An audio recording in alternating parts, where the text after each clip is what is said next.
All right, we did a video about when to dig up the dahlias. We did a video about how to dig them up. And we did a video about what we do to clean them off. Now we have clean dahlias. These, typically what we do is we take our tubers like this, clump, and we let them sit out until they're dry to the touch. Sometimes that can take a day. Sometimes it can take half a day. These have kind of been sitting out in this kind of shaded sun. So once we have it ready to go into our medium, we go ahead and kind of clean them up. So take these little snippers that we have that are pretty sharp, because we have all these little root hairs and we need something sharp to snip them off with. So you don't need the root hairs. No, what you're looking for is to keep the crown of the plant here. You want to keep the neck of your tubers and then the actual tubers. But anything out here is just the little hairs. So first thing I do is I take my little snips and I put them into rubbing alcohol so that in between each plant, just in case there's a disease, it kills that disease. So then I'm gonna go through, I'm gonna start snipping off these little root hairs and just kind of clean it up to where the plant is manageable to go into the bin. Now we use just not Rubbermaid, just like closed top plastic bins. Just storage bins like these. With pine shavings. We use like a fine pine shaving.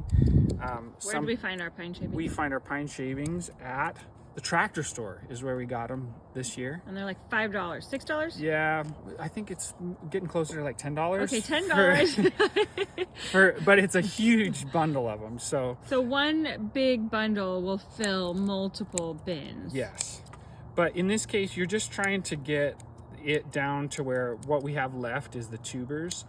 And again, if you were going to go ahead and separate your tubers right now, you wouldn't necessarily have to do this with the whole plant. I like them to be nice and clean so there's no extra stuff sitting in the bin. Because the main thing is we're wanting to make sure there's no big clumps of dirt in there. Yeah. Because we have pretty like wet clay soil, it can cause it to rot. So you want it to be nice and dry. It doesn't have to be clean, like no dirt. No, the dirt, you just don't want clumps of dirt in between if you can help it.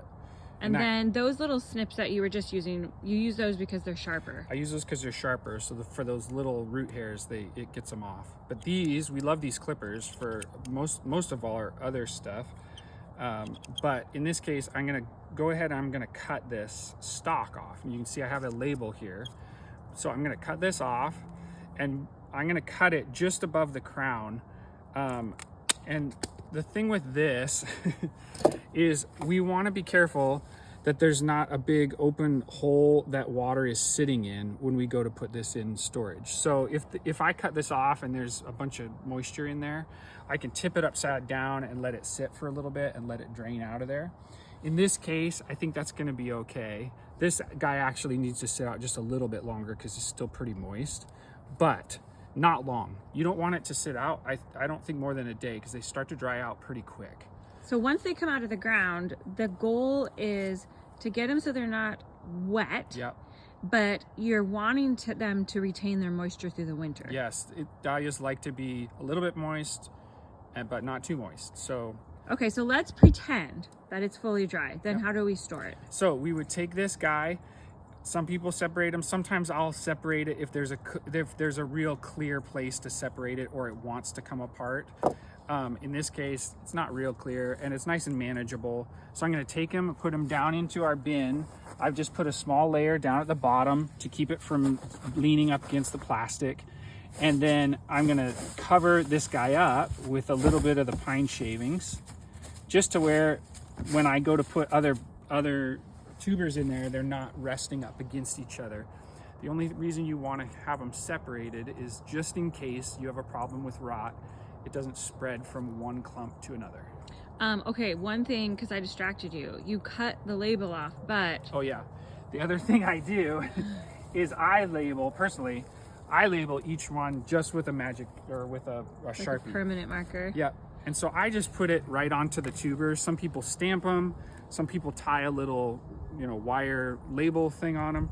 In this case, I would just go put the... And we label them because in the winter, in like January and February, we're gonna get all of these tubers out of their bins and we're going to divide them because we like to put them in our shop so we can share them with people. Yep. So that one will be available. Which one is that? Apple This Blossom? is Apple Blossom. Oh, okay. It's very Apple cool. Blossom is so beautiful. I bet you're gonna want to add it to your garden. And now it's going into storage once it's all dry.